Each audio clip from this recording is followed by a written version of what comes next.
By now, you guys know that when you click on my channel or a video on here, 9 times out of 10, it's going to be something like a list video. And yes, we're back again with another list video. This list is a top 10 though. And these are characters that are essentially hold from like the beginning in the show. These are 10 of the most slept on anime characters. Number 10, Ciel Phantomhive. Now, let's be honest, we all watched the show for Sebastian. After the first episode, you most definitely watched the show for Sebastian because Sebastian was just awesome. Like, who don't want a super butler that will go through any lengths to get their master back?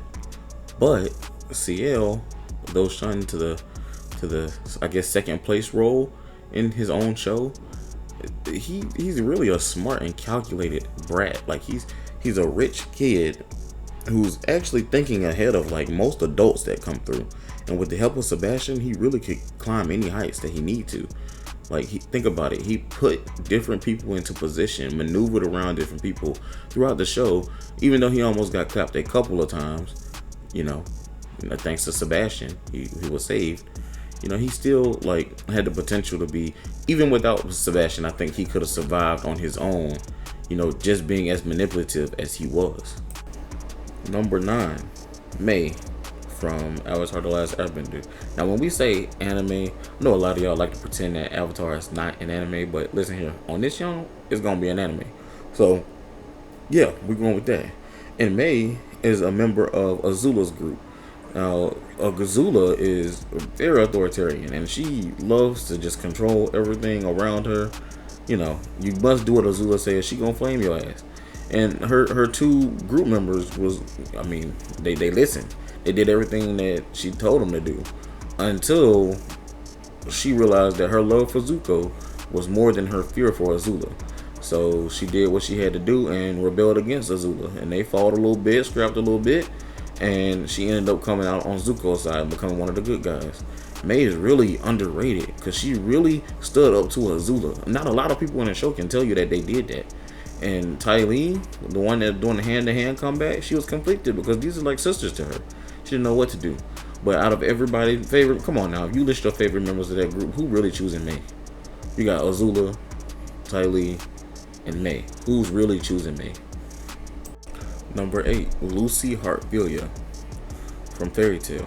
Lucy is a character who uses these celestial gate keys, and she can open up gates to summon spirits from the spirit world. And within the show of Fairy Tail, the celestial wizards, they all trying to find these keys and use them for these familiars, but she just so happens to have a majority of the zodiac keys. So she's kind of strong off rip, but it depends on how you look at it. A lot of people sleep on Lucy because she's just summoning spirits, and it seems like she's not really that helpful throughout the show. She's like in a Sakura type role. But Lucy is a girl that comes from a wealthy family, and she just wanted to go out and get her own. And her dad was kind of a dick, so she was trying to be her own person. That's why she left and she wanted to join Fairy Tail, because it's Fairy Tail. It's the name of the show. It shouldn't need more explanation than that. But I feel like Lucy is so slept on because she really got power in her hands. All she got to do was swipe the key and unlock some unnatural, supernatural type power. And especially once she became in good with the Spirit King. Come on now. Number 7, it's gonna be Tenten from Naruto. Boy, I can hear it in the comments already. Boy, you be riding Tenten. Yeah, you right.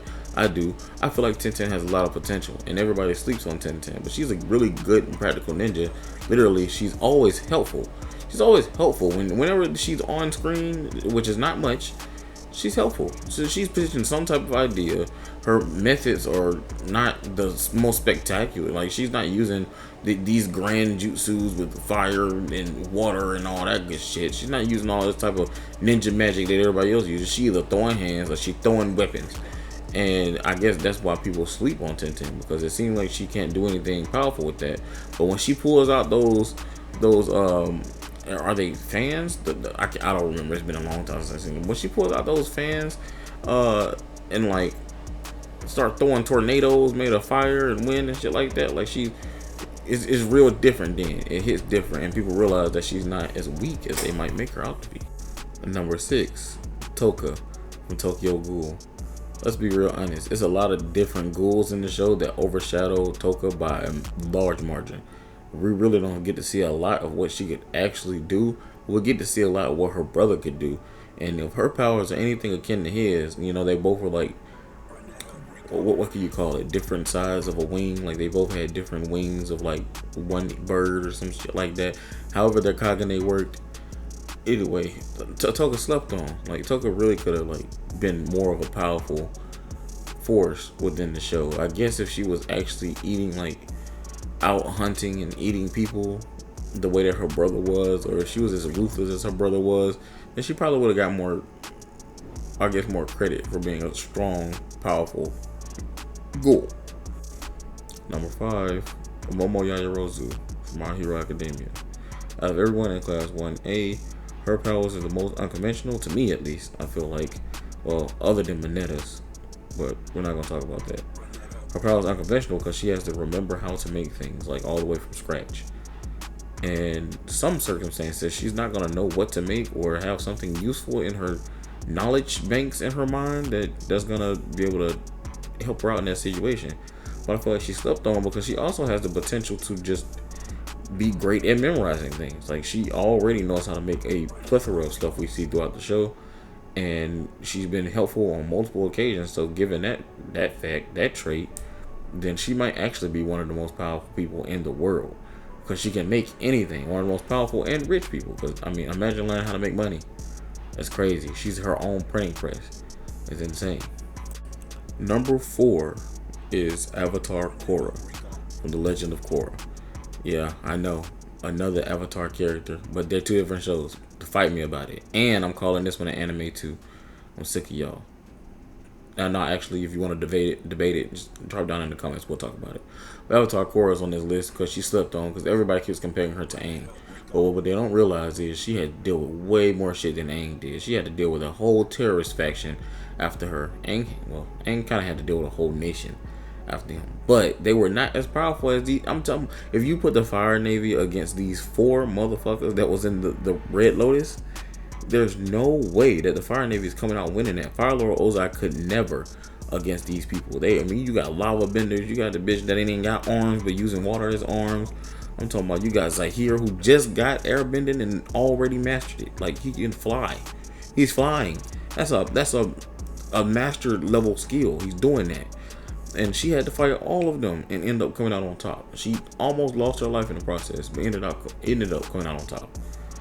And that's something I don't even think Aang. As a matter of fact, Aang ended up dying fighting them. Aang didn't die. I know Sokka for sure died fighting them. Korra had to deal with people who could take bending away. She had to deal with like the celestial forces of the world, the actual spirits that made the Avatar. After losing her connection to being the Avatar, come on, bro. Come on. Number 3, Krillin from Dragon Ball and Dragon Ball Z.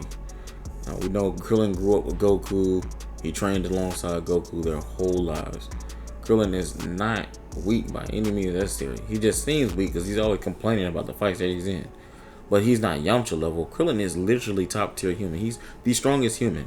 He's stronger than Tien. You can't tell me different. If he's able to keep up with Super Saiyan Blue Goku after nearly getting shot and killed episodes prior, then Krillin is a watch for him. Everybody else is a watch for him. Don't even bring Hercule up in this conversation. Krillin is whole from the get-go. In every fight that he's given, they literally have to give the shine to either Goku or one of Goku's kids. Or Vegeta even, sometimes. It has to be a Saiyan. So Krillin is actually whole just by his race, which is crazy. Number 2, Nier from Death Note.